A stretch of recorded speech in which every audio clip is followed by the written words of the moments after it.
મારી માતાજી આવડ બોલે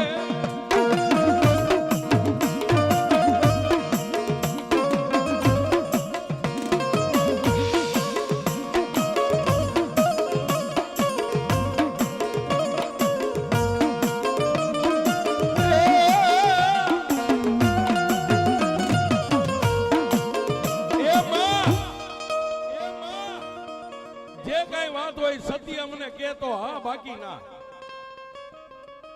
સાહેબ દિવસ ઉગ્યો તો ત્યાંથી બપોરનો સમય 12-1 નો સમય થઈ ગયો. માં મીણબાઈ બીજી આડાવળી ઘણી વાતો કરે પણ માં આવડ એક જ વાતને પકડી રાખે માં બીજી વાત રવા દે.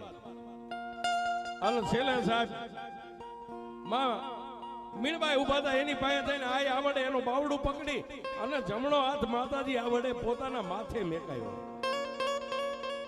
માં હું તને કેટલી વાલી છું. હવે જે વાત હોય એમને સત્ય વાત નો કે ને તો તને મારા સોગન છે, અમારા આઠાઈ ભાઈ બહેન ના તને સોગન છે.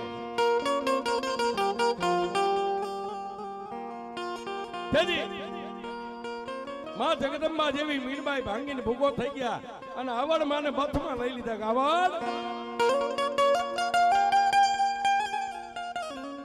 આવડ સોગન દે માં રવા દે બાપ. તો માં જે વાત હોય મને વાત સત્ય કહી દે. તેથી ભગવતી માં મીણબાઈ કીધું આવડ એક દી અમારા નેહડાની માલિબા મારું આંગણું સુનકાર હતું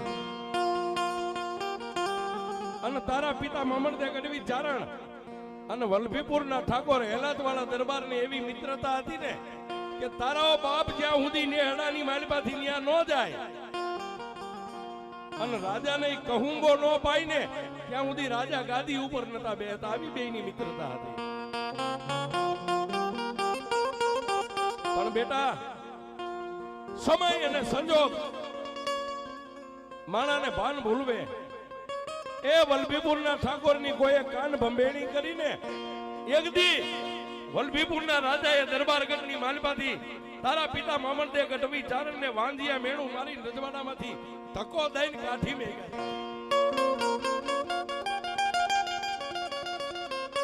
ત્યારથી આજ સુધી તારા બાપે એક પલવાર નિંદર નથી કરી. વાંધિયા મેણું એના હૃદયની માલિપા ખટકે છે. પછીમાં હું બન્યું કે પછી તારા પિતા મામણદે ગઢવી ચારણ મને મેકી નેહડામાં જય માતાજી કરી અને ઘોર જંગલની માલિપા જઈ અને ભગવાન શિવનું તપ કર્યું છે.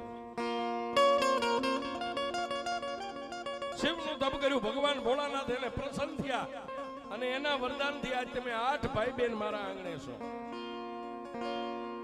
પણ ઓલું મેણું લાગ્યું છે ને, મેણું કોઈને મારીએ નહીં, મેણાથી માણા મરી જાય છે.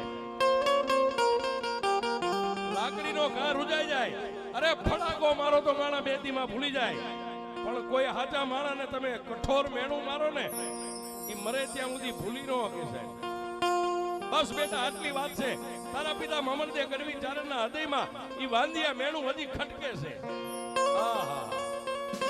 બસ આટલી વાત જાણી અને માં ભગવતી આવડે કીધું ભાઈ બહેન બધાને કીધું હવે દૂધ પી લ્યો. દૂધ પી લીધું સાહેબ. પણ વાત કરતા વાર લાગે સંધ્યા ટાણું સૂર્યનારાયણ રનાદેના ઓરડે વ્યા ગયા અને આવી મેઘલી રાત મળી ગઈ.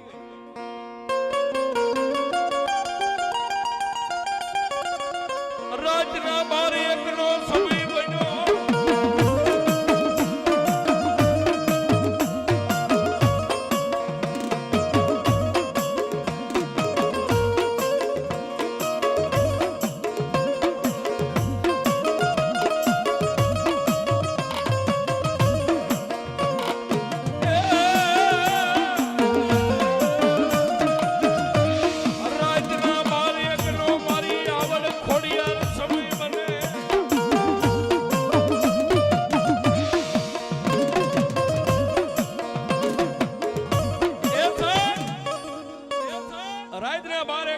બન્યો. એક બાજુ માં મીણબાઈ હુતા છે, મામણદે ગઢવી ચારણ ફરતો વાડો છે. વાડાના ઝાપા વચ્ચો વચ્ચ ઢોલીઓ રાખી અને આભના તારોડિયા ગણે એને નીંદર નથી. પણ આ તો મારી કાળની કાળ ત્રણ કાળની જાણનારી માં ભગવતી આવડ જાગી અને આ ખોડિયા નામ તાપલી મારી એટલે આ ખોડલે જાગી બે બેન ઊભા થઈ અને મામણદે ગઢવીના ઢોલિયા સામે આમ કરીને આમ હાથ કર્યો ને મામણદે ગઢવી ચારણને નિંદ્રાને હાથીને બનાવી નાખ્યો છે.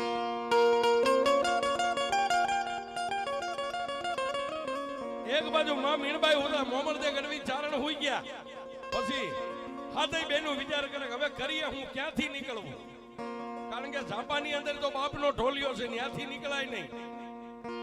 પછી અમારા ગામડાની ભાષામાં પાણી નીકળવાની જેને ખાળ કહેવાય છે એ પાણી નીકળવાની ખાળ હતી ને હાથે બેનું ફળિયા વચ્ચે ઉભી રહી અને ભગવાન ભોળિયાનાથને યાદ કર્યો કે હે કૈલાસના અધિપતિ હે ભગવાન શિવ એ તારા કહેવાથી આ મૃત્યુ લોકમાં અમે આવ્યા છે અને તે બાપ અમને વચન આપ્યું હતું કે જ્યારે જરૂર પડે ત્યારે મને યાદ કરજો. તો આજે અમે તને યાદ કરીએ છીએ કે અમારો આગલો જે અવતાર હતો ને એક પલવાર અમને ઈનો એ અવતાર પાછો પ્રાપ્ત થઈ જાય. અને ભગવાન શિવે કૈલાસ ઉપરથી આમ પંજો કર્યો ને હાથે બેનું નાંગણીયું બની ગઈ અને પાણીની ખાડેથી હાથે